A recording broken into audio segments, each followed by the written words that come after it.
Hello guys, Rikta লাইফস্টাইলে সবাইকে স্বাগত জানাই। সকলের প্রণাম নিয়ে আজকের ব্লগটা আমি আবার শুরু করছি। আজকে হচ্ছে জামাই ষষ্ঠীর পরের দিনের ব্লগ এটা।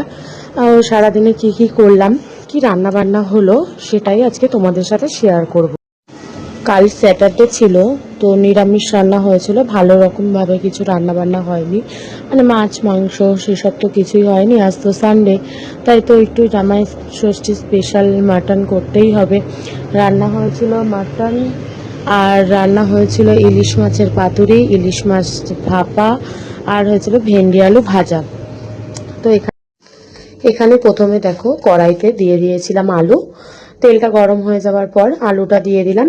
আলুটা দিয়ে একটু নুন দিয়ে ভেজে নিয়েছিলাম। নুনটা দিলে আলুটা একটু তাড়াতাড়ি সেদ্ধ হয়ে যায়। তারপরেই দেখো আলুটা ভাজা হয়ে গেল। আলু ভাজার পর আলুটাকে তুলে নিলাম।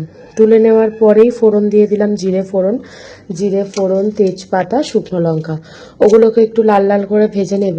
যত লাল করে ভাজা হবে টেস্টটা তত সুন্দর বাড়বে।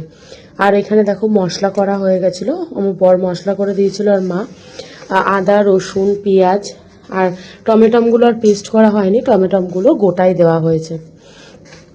দিয়ে দেখো ভালো করে এবার নাড়াচাড়া করতে হবে। নাড়াচাড়া করার সময় একটু কষা কষা হলো, তারপরেই দিয়ে দিলাম নুনটা দিতে দিতে তারপরে দিয়ে দেবো কড়াইতে হলুদ গুঁড়ো। যত মশলাটা সুন্দরভাবে কষবে তত আরও টেস্ট হবে।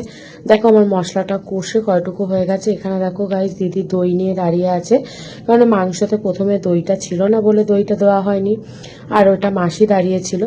এরপরে মাসিকে বললাম তুমি দইটা ঢেলে দাও, এই মাংসটা ঢেলে দাও। মাসি কড়াইতে মাংসটা দিয়ে দিল। দিয়ে আমরা এবার নাড়াচাড়া করে নেব। যেহেতু দইটা ম্যারিনেশনের সময় দেওয়া হয়নি, তাই সেটি দিদি পরে কড়াইতে মাংস দেওয়ার পর দিয়ে দেওয়া হলো।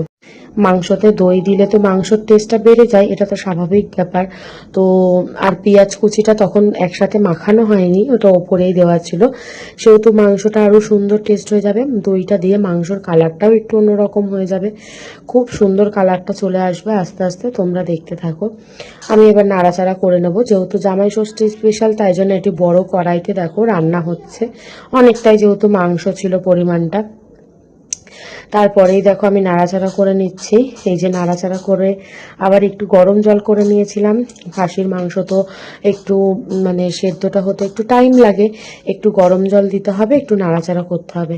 দেখো এখানে শিলে বাটা রয়েছে জিরে আর ধনে একসাথে গুঁড়ো করে গরম করে একটু তারপরে বাটা রয়েছে। শিলে বাটার টেস্টের মশলা তো একটু আলাদাই হয়, স্বাভাবিক, সেটা তো সবাই জানে। তো এইটা দেওয়ার পর আবার নাড়াচাড়া করে দেবো। এখানে দেখো মা এখানে আমাকে একটু হেল্প করে দিল, জিরে আর ধনের গুঁড়োটা দিয়ে দিল। এদিকে বর বলল মাংসর মধ্যে গোটা রসুন খাবে। আমাদের বাড়িতে সবাই একটু মাংসর সাথে গোটা রসুন সেদ্ধটা খুব ভালোবাসে, তো গোটা রসুনটা মাংসর মধ্যে দিয়ে দেওয়া হলো। এই যে তারপরে কড়াইতে চলে যাচ্ছে আলু, মাংসটাও একটু সেদ্ধ সেদ্ধ হতে চললো।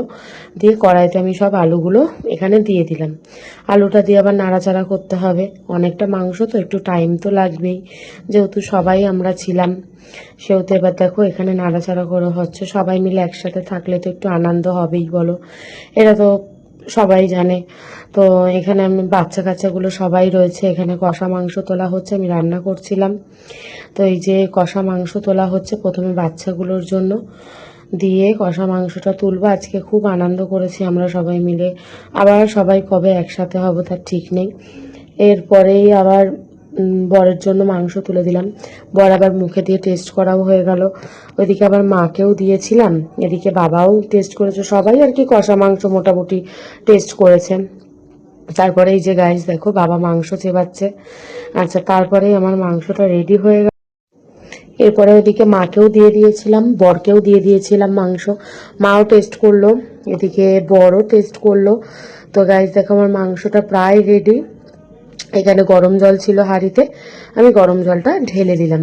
এদিকে দেখো বাবাও মাংস খাওয়া প্রায় হয়ে গেল। এই যে আমার মাংস মোটামুটি রেডি, জল দিয়ে দিয়েছি, এবার ঝোল ফুটছে। আবার এদিকে বললাম যে পাতুরিটা রান্না হয়েছিল ইলিশ মাছের বাচ্চাদের বায়না, এই যে 3 জনের জন্য 3টে পাতুরি করা হয়েছে, কেননা আমরা সবাই ভাপা খাবো আর কি, সেই জন্য দিদির বড় মেয়েটার খুব ইচ্ছা ছিল পাতুরি খাবার, তাই জন্য ওকে আলাদা করে পাতুরি দেওয়া হয়েছে। আমি এই পাতুরির রেসিপি, ইলিশ মাছের পাতুরির রেসিপিটাও তোমাদের সাথে শেয়ার করে দেবো গাইস। এটাও খুব সুন্দর খেতে হয়েছিল। এই যে এটা ভাজা দেওয়া হয়েছে কড়াইতে, এই যে উল্টানো হচ্ছে, ওটাও রেডি। এদিকে দেখো আমাদের ইলিশ মাছ ভাপাটাও রেডি হয়ে গেছে, কালারটাও যেমন দুর্দান্ত এসেছিল, খেতেও তেমন ইয়াম্মি হয়েছিল। আর এই যে গাইস আমাদের মাংসটাও রেডি। আজকের দিনটি খুব আনন্দ কাটলো, এখানেই শেষ করলাম, টাটা।